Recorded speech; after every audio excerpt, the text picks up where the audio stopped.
retic. And there's a female in the background laying eggs. Just trying to time it with her contractions when she kicks out another egg. Hey buddy. He's on guard. He's a proud daddy. Alright, so this female right here. So she's pushing eggs down through her vent. And if everything goes right, it's pretty much like the eggs are all held in like a big long stocking. And occasionally you can get animals where the order gets out of whack, and sometimes something gets twisted, and that can be a nightmare. And that can happen with a big snake, a small snake. Certainly small snakes have the physical problem of pushing an egg out just due to the size of the egg. The eggs, even big snakes, small snakes, as the snake gets bigger doesn't mean its eggs get bigger. So you can have these dwarf species retics that pretty much lay the same size egg, the same mass, but the snake is a lot smaller, so it's more taxing on the animal. They just lay far less eggs. This is a good size mainland silver, so this is laying eggs is really no big deal to her. So as long as everything goes right, she'll kick out these eggs over the next few hours.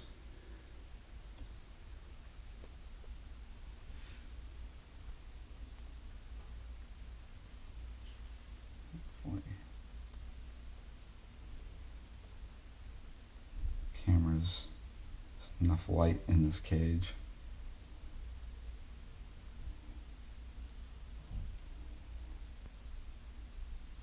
There we go.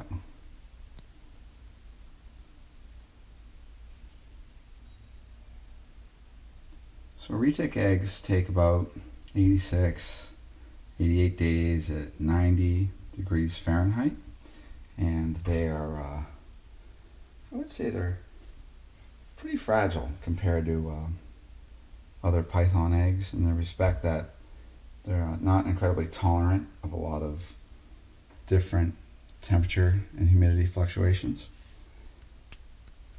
So they have a longer incubation than, let's say, ball pythons or Burmese pythons. So that in itself is one great reason why reticulated pythons make a poor invasive species in temperate North America, even including the very southern tip of Florida. They have a third longer window of reproduction. They don't reproduce nearly as fast as Burmese pythons. Females have to be at least 3 years old just to even be able to release the luteinizing hormones to trigger ovulation. And reticulated pythons are slower maturing in females, so that's where it really counts. And the reproduction process is longer, just the window of reproduction before we get eggs. And then you have a third longer period of time just for incubation. So they would make a terrible invasive. Just little notes to appreciate.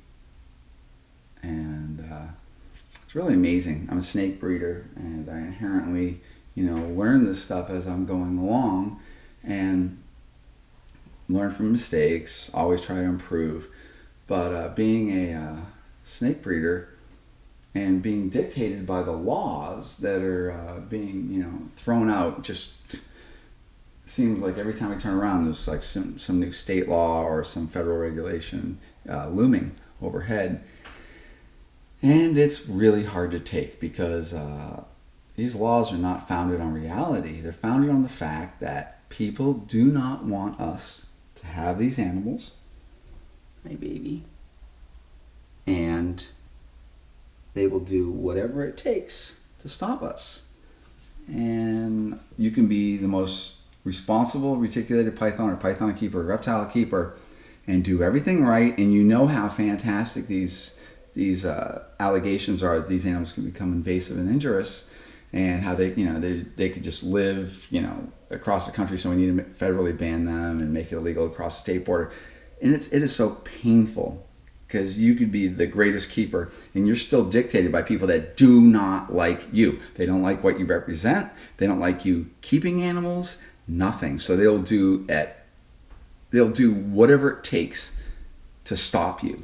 And what they do is they generally go on misconceptions and falsehoods, and they propagate that. And biologists, federal biologists that really do not even understand the basics of snake reproduction, because they're biologists, their word is far more valid than, let's say, an accomplished keeper such as myself, because naturally I want to protect the rights for people to be able to keep these animals, and I naturally want to argue all of these things.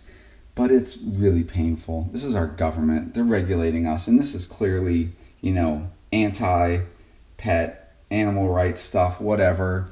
And I kind of feel like they're creating laws over like a fabricated boogeyman. Well, anyways, I'm just rambling, but this is a nice thing to see. Some beautiful snakes. Look how wonderful and sweet they are. These guys are, I'm playing with predators right now. And these are predators that have learned to trust people and accept people. We're part of their world. These animals absolutely enjoy interaction with us. Here's a mother that's laying her eggs. And as we keep these guys, we kind of rewrite some of their instincts, and people no longer are something that they need to fear.